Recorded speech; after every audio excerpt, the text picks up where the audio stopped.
Hey there YouTube, it's me TFNation Wilderness. Welcome to my channel, and it's chewing the fat time. Yeah, it's that when I switch the camera on and start yapping about something I think that is important to me, that I feel I need to discuss openly on my YouTube channel.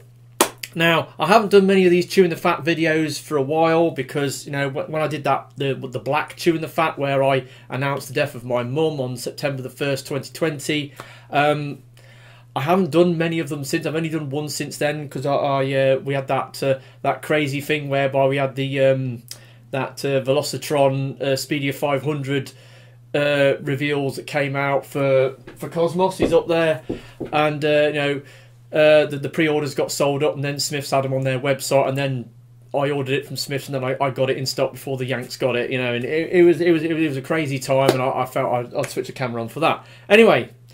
Today is a special one. Today is the, you've probably seen from the thumbnail, it says mission accomplished. Yes, because now I did do an unboxing video on the last item from this particular lot that I'm going to go through earlier in the month. And I will sort of touch on it in my end of month bot haul video in a couple of days time. But I did say that I was probably going to do a separate video to explain what I've actually done. And this is that video. So basically, for those who don't know, over the last year, I have been in the process of collecting the Marvel G1 Transformers comics from issue 1 to issue 199. Now, the reason being is that, well, we're going back into story time now. I've gone over this so many times in my video, so if I'm beginning to sound like a broken record, I'm sorry. I will put chapter marks in this video to explain, to set out the different sections of it. Hopefully it won't go on for too long. Anyway. Back in the day, 1984, Transformers hit the UK. You had the cartoon series, which played on Whack-A-Day on Saturday mornings. You then had the toy line. You got the Wave 1, toy figures that got released. And then in the autumn, they released the Marvel G1 comics. I didn't have many of the original toys. I wasn't really a huge fan of the cartoon series, but when the comic started, I decided, right, I'm going to do this. And so I started buying the Marvel G1 comics, and they started on the issue 1, started on the 20th of September to the 3rd of October 1984, because it originally started out as a fortnightly thing. So I started collecting the comics, and I collected those comics religiously pretty much from issue 1 up to issue 199, which was the 7th of January 1989. And the reason I stopped getting comics was because, in 1989 I'd left school, I'd started work, I was growing up and growing out of childish things like collecting comics. So I quit buying the comics. Then a couple of years later, in the early 90s, our family relocated from Rugby to Leamington Spa, where we live now, or where I live now. And I had my comics in a large box. And when we moved house, the comics got put up in the loft. And then sometime in the early 1990s, I decided to get the comics down and read through them. And I put them in a cardboard box in the corner of this very room. There used to be a bed behind me here, and then there was a chair in the corner of the room. And I put the box on the chair with the intention of flicking through them in the evenings when I got home from work. Then my big box of comics disappeared. They vanished. And one or other of my parents decided that I was throwing them out and disposed of them. Took them down the tip, took them down the charity shop, whatever. Now, I don't know who it was exactly. I think it was probably my dad, because that's the sort of thing my dad would have done. I don't think my mum would have done it, because she wouldn't have messed with any of my stuff without asking me first. But anyway, the comics are gone, and I didn't notice straight away. I think it was a couple of days later or a week later when I said, "Oh, where's my box of comics gone?" "Oh, I threw that out." Anyway, I was really upset that I'd lost all my comics, like 200 odd comics, and that was that. So now we roll the clock forward to the to 2014, well 2013, and I've sort of kept my ending with Transformers over the years. I sort of watched sort of Transformers cartoon series like Beast Wars and a bit of Armada and Cybertron and I don't think I watched any animated, but I definitely watched a bit of Prime when it was on the TV. And of course, I watched the movies. I watched, the Bayverse movies when they came out, and that sort of rekindled my interest in Transformers a little bit. And then in the, what was it, 2013, I started watching YouTube videos of people reviewing Transformers toys on YouTube. Most notably Graham the Collector 75. Yeah, I hold him responsible for me being here now talking to you as a Transformers adult collector and YouTuber. You know, he's a huge influence in me becoming, you know, starting up, you know, doing this. Anyway, then they announced the Age of Extinction movie was coming out, and it was going to have the Dinobots in it, and that sort of piqued my interest. And I looked at the toys that was coming out for the toy line, and I made the conscious decision to become a Transformers adult collector and ipso facto, you know, a Transformers YouTuber. So that kicked off in, what was it, May 2014, and yeah, I sort of went on from there. And over the years, I've sort of picked up job lots of comic books and stuff, you know, combined volumes and things of the Marvel G1 comics, and the more recent stuff, you know, the Dreamwave and the then I moved into the IDW. I managed to buy a job lot of the IDW comics off somebody at was it Auto Assembly 2015. I bought a bunch back issues of the IDW comic, and then I sort of collected the IDW comics for a while, until that got wound up by Hasbro because they wanted to reboot the whole franchise. So they finished the old IDW continuity, and then they started the new one with the bold new era. I wasn't into the new comics when they came out, and then of course I had that problem with my comic shop that I was getting my comics from, because they changed hands, and the new owners just couldn't run my comic subscription to save their lives. So I quit buying comics, and then as time went on, I sort of temporarily got back into buying comics with the when the IDW did that Beast Wars series, but that only ran out until the announcement that IDW was losing the license, and then that was the end of that. So yeah, but going back to last year, after I quit buying the comics, I kind of got hankering back to the Marvel G1 comics, because I love the comics. They were my Bible back in the day. So last year at TFNation 2022, a golden opportunity presented itself. So I was going around the dealer hall, and this was on the Sunday afternoon, or was it a Sunday morning, and I noticed that Bric-a-Bracs had got a big pile of Marvel G1 comics, and when I flicked through, I noticed he had a lot of the sort of like the 0 issues, and then the 100 series, the ones that I had as a kid. And I made a conscious decision there and then. I said, I know, I am going to buy back all the comics I lost as a kid. And so I made a start. And I already had 5 issues that I bought at Auto Assembly 2014. I bought 5 issues at Auto Assembly 2014, so I already had a couple in my collection. But I wanted to get the rest of them. So I set myself the challenge of getting the remaining, 194 comics that I was missing.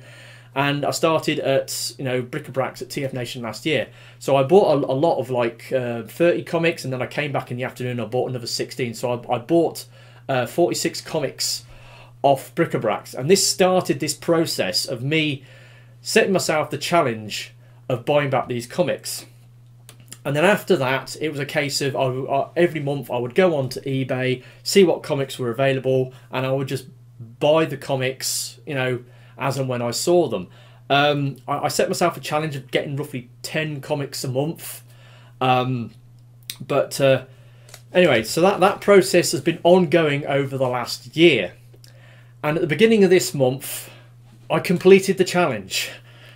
So less than 12 months after I started this challenge, I finished it. So beginning of this month, I bought it the back end of July. I won the auction for the final issue on the back end of July last month, and it arrived on the 2nd of August. So the last comic I needed was issue number 2. Now, I did an unboxing video on it because I thought it was very special, me getting it. But, I got issue 2. But what about the rest of the comics? Well,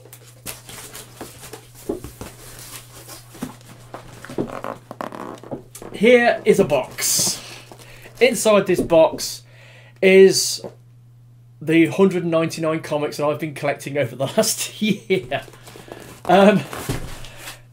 Now, me being the collector that I am, I've kept fastidious records of my Transformers, collecting thing over the years since I started in 2014. And I've been keeping notes of all the Marvel G1 comics I've been collecting. So I've got all these notes of when I bought the comics and how much I paid for them. So I know exactly what I bought and when I bought it and what I got. So going through when I started last year, obviously I got those 46 comics at TFNation. Then, like on the 18th of August, I bought another 6. Then in September, I got really, really lucky. There was a bunch of eBay items went up for job lots of Marvel G1 comics. There was like, somebody had, I think there 5 different lots of comics with the 20 series, the 30 series, the 40 series, the 50 series, and the 90 series. I didn't get the 20 series, but I managed to buy the 30 series, the 40 series, the 50 series, and the 90 series. That was like 44 comics. There was a couple of duplicates amongst them, but it was 44 comics, and that cost me like 65 quid. And you know, so that gave me a huge shot in the arm. You know, because you know, with the 46 I'd got at you know, the 46 I'd got from Bric-a-Bracs at TFNation, and then you had these, you know, 40 odd comics I'd got off eBay. I was almost halfway there. So then I carried on just buying odd comics. It got to the point where I wanted to get the next sort of challenge was getting the remaining of the Target 2006 issues. I had some of them already, but I needed to get the rest of them. So I got issue 86 and 88. And then the next notable comic purchase was on the 15th of October last year, where I got my issue 1. And I got it for an amazing price of 53 quid. Now this comic, the early issues especially, they go for an absolute premium. Issues 1 and 2, I've seen people asking like over £100 for them. I've actually seen some people asking over £1,000 for these comics. I'm not saying they're not worth that. If they're in absolute pristine, you know, unmolested condition, then yeah, you could argue it's worth that. But the thing you've got to remember about these comics is that these are paper items that came out in the 1980s, and they're like nearly 40 years old. And even if they haven't been physically damaged over the years, they still the paper ages over time. It sort of goes yellow and crinkly, and some of the printing might fade, especially if it's been left out in the sun. And you get the odd creases and crinkles on them. But and the other thing you get on the old comics is that, like I used to get, if you've got the comic, you're buying it from getting it through a subscription through a paper shop, they might write the name of the name of the subscriber on the front cover. You know, when they're sorting them out. I mean, I remember mine used to have all like Jason on the top. You know, number 95, Jason 95, because it was like number 95. I lived in the street that I lived in. But yeah, so I managed to get hold of this comic for 53 quid, and it's the most money I've paid for a Marvel G1 comic, fortunately. And that was a challenge that I set myself. I said I don't want to pay any more than 53 quid as I've paid for issue 1. So I managed to get issue 1. And then it was just a case of just going through. It was, I mean, I got a lot of the early issues, like 4, 5 and 6. I paid like 20 odd quid, 10 quid for those in November. Then it moved over into 2023. I got a good lot in, I got 9 comics in January, because then it was about that time that I discovered there's an eBayer on eBay called Susanna Carter, and she has a lot of the Marvel G1 comics in auctions, and you can go through, you can add them to your basket, then order a bunch of comics, and then when you go to pay for it, you get like a blanket shipping price of £3. So the more comics you buy, the cheaper it gets. And I started buying my comics through her on the most part. I just go onto her various item pages. So she'd be selling them in job lots. You know, she'd have multiple issues. The prices vary on the condition of the comic, obviously. Some of the comics were a bit expensive, like the early issues. She was asking like 15, 20 quid each for them and stuff like that. But, you know, a lot of the later issues, you know, she was asking like 2 or 3 quid each. And, yeah, so I bought a lot of my comics through her. And I was able to get the comics I needed rather than just buying job lots that might have a few duplicates in it. So, yeah, and I just went through then. I just buying them up. Yeah, it was amazing. The next big challenge to get these comics, because there's some comics in the Marvel G1 comic run that just go for higher prices than others because of, let's say, it's got like amazing artwork on the cover, like for issue 22. Let me think. Here we go. Like issue 22, for instance, with this iconic, you know, Are All Dead Shockwave cover. This goes for a little bit of a premium. You know, you expect to pay like 20 odd quid for this comic. But the next one, the next big deal was trying to get hold of issue 113. Now, 113, for those who don't know, is the debut issue of a certain cult character from the Marvel G1 Transformers franchise. I am, of course, referring to Death's Head. Now, Death's Head was a comic that was an invention of Simon Furman and Jeff Senior. Simon Furman did the writing for him, Jeff Senior did the artwork, and they invented this amazing character, and he first debuted in issue 113. Now, that comic goes for an absolute song on eBay. If you go searching for it on eBay, you'll find there's people asking various prices for it, and I was at that TFUK convention earlier in the year, and Simon Furman was there, and he had 2 issues of 113 sort of blue tacked to the wall behind him, and he was asking 90 quid each for them. And you could say it's worth that amount of money, because A, you're buying it from the man himself, or at least one of the men himself, and I don't know whether they were signed or not, but he was asking a lot of money. But I've seen people asking over 100 quid for that comic. So it was a challenge for me to get hold of it, but fortunately, and this is going to be difficult to get these out because all these comics are stacked in numerical order.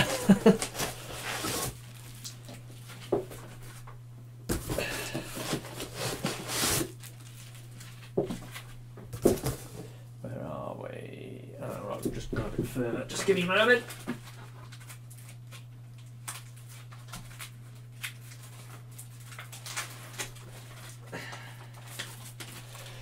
Yeah, so in June, I managed to get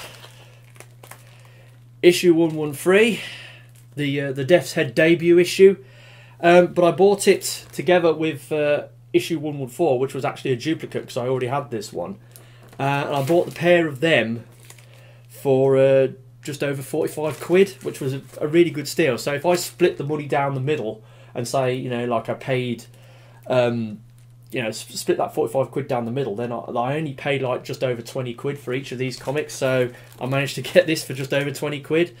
But yeah, that was another challenge that I managed to get, and managed to get hold of the fabled issue 113. And then it was just towards the end, it was like just picking up the odd issues that I was missing. I mean, I had this sheet where I was tracking what I'd got, what duplicates I had, what I needed, and I was just, you know, going through, finding the comics that I needed, and I was just buying them through Susanna Carter, and it was great. And then we get down to the last couple of comics. In July, it was like, you know, issue 9, 10, 11, 12. Oh, that was it, yeah. That was the final thing. I got really very lucky doing this challenge because there's been a number of occasions where job lots of comics that I need just pop up randomly on eBay. I mean, the 113, 114 was one. The issue 1 was another. Then there was those job lots that I bought. Then 40 odd comics that I bought early on last year. They just popped up, and I was lucky enough to be able to buy them. Then towards the end, I was missing. I'd got all the comics bar the 20 series and the 10 series, and a couple. I needed 1 or 2 of the 0 issues as well. And then they just came up. Free auctions came up on eBay with issues 9 to 12, issues 13, 14, 15, 16, 17, 18, and then issue 19 to 29. Came up, and I was able to buy them. I took the day off work actually to make sure that I was be able to snag them, and yeah, I managed to buy virtually all the missing comics I needed to complete the set, apart from issue 2. So that was just, it was just luck, you know, that all these comics just came up as and when I needed them. I mean, that was just, I couldn't have asked that to happen any better than it actually did. And then obviously, finally,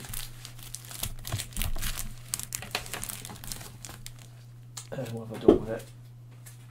Yeah, and then finally, the final issue, which arrived earlier this month, issue 2, obviously. So, I've completed this challenge. I've achieved my goal. I've managed to get buy back all the Marvel G1 comics I had as a kid. I have generated a lot of duplicates in this process. I've got about, is it 16, 17 duplicates, and they vary from some of the early issues, you know, up to some of the later ones. I am willing to pass these on to other people if they're looking to do a similar thing to what I've done, and like buy back the Marvel G1 comics. I've even worked out the prices of how much the duplicates actually owe me, and I've got 2 prices. I've got the price of the original comic that I bought, and then the duplicate. So you know, having all this data, all this information, you know, allows me to do stuff like that. You know, it's really good. Oh, there's a phone going off. So yeah. Right, so I've done it. I've achieved my goal. The interesting thing is like, how much did it actually cost me? And I know people say, "Oh, it's crass to talk about money." You know, it's all that stuff. But I think I'm not going to give you exact prices, but you know, I am going to sort of give you a rough ballpark figure of how much I've paid. Now, bearing in mind, buying the original comics back in the 1980s. I mean, they had cover prices that ranged from 25p, 27p, 30p, 32p and 35p. And if the price I paid for them at their original cover price back in the day, buying these comics originally would have cost me nearly £62 to buy them originally. But buying them back in in the 2020s, well, let's just say I've paid over 800 quid to buy these comics back. Yeah, so it was a lot of money, and it was it was a huge challenge. It took a long time, and it cost a lot of money. But I'm glad I've now got back all the comics that I needed. So what do I do now? Do I rest on my laurels, or the option is there to go beyond? Because the Marvel G1 comic actually ran out to, I think, issue of 330 something before it got cancelled, and then they had the G2 comic, which ran for a very short run of about 15-20 issues before that got cancelled. But I've decided I'm going to go beyond issue 199, because issue 199 was the start of the Time Wars story arc. But I dived out just before, you know, just as that kicked off. So I've decided I'm going to buy the next 100 issues. So I'm going to go from issue 200 to 299. And I've already made a start on this process. I had a couple of 200 series that I picked up as, you know, sort in comic lots before. And at Bric-a-Brac's at TFNation this year, I went back to see the guy at Bric-a-Brac's, and he had a few 200 issues. So I managed to buy, I think it was 16 issues of the G1 comic in 200 series issues. So I've made a start on this process. I'm not going to go for it quite as mad as I did with the 99 series, but I am going to buy back. Well, I'm going to buy I'm going to buy the Marvel G1 comics I didn't buy as a kid. So I'm going to try and continue right the way through to the end. But I'm not a huge, like a massive, you know, thing for me to do. But going forwards, I'm going to be going on eBay every month, and I'm going to be looking to see what comics I can buy. And I should be able to finish this one pretty quickly, though. The prices of the 200 comics are fairly low, but then as it gets closer to the end, the prices start ramping up again. But that's my next challenge. That's phase 2 of my Marvel G1 Transformer comic collecting. So there you go. I felt I needed to put this video out. It's Bank Holiday Monday. I had some extra time, so I thought sit down in front of the camera, yap, and explain what I've done. I did mention this to a few people at TFNation, and they were suitably, you know, impressed that I've managed to make this this monumental achievement. But like I said, it's, you know, buying back these comics hasn't been cheap. It's been a huge challenge, but I've achieved it. I've done it. I've managed to get all the comics that I had as a kid, and moving on. Anyway, so hopefully you found this this video interesting. I decided to do it as a chewing the fat, because it's just me sitting in front of the camera, you know, yapping. I will do a little gallery at the end of this video that will show you, you know, pictures of the comics that I've bought, and also there will be chapter marks in this video, so you can skip through to the various sections of it. So without that said, I've been TFI Wilderness. Hopefully you've enjoyed this video, and I'll see you again in a couple of days for my end of month bot haul. So without that said, I'll bid you adieu and goodbye.